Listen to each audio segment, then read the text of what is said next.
Since the beginning of the 20th century, Earth's mean surface temperature has increased by approximately 1.5 degrees Fahrenheit.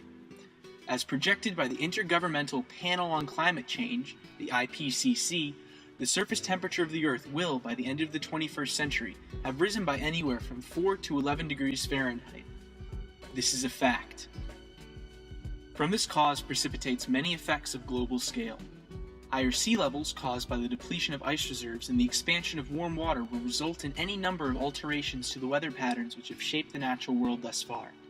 Less variation between temperatures at the pole and the equator will cause a more diluted distribution of moisture on the planet's surface.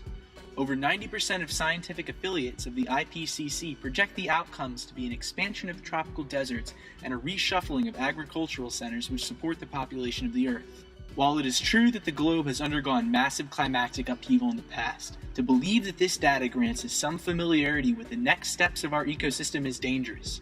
We maintain a small yet influential part of the life on Earth, and as we face the most demanding threats of our age, the only crime is an idle mind.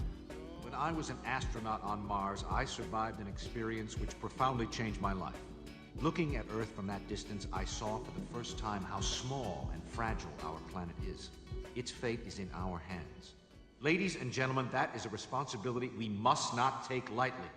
Therefore, today, I propose a bold new solution for peace. One that would use a force more powerful than any before. A force dedicated to the good of all mankind. A force known to all as education. Despite debate over our role in climate change, the fact that the world is shifting at an alarming rate cannot be ignored. If we consider ourselves farsighted, then education on these changes in public schooling must become a priority. An informed populace will make more logical decisions, and the populace of tomorrow will have to make unprecedented leaps in science and sustainability.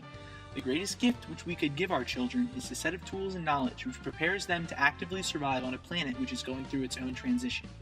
To make the study of climate change, environmental science, and engineering commonplace in schooling would be to nurture a generation of thinkers who are prepared to adapt industry and to loosen our dependence on facets of the environment which are prone to change, such as seasonal weather and non-renewable resources.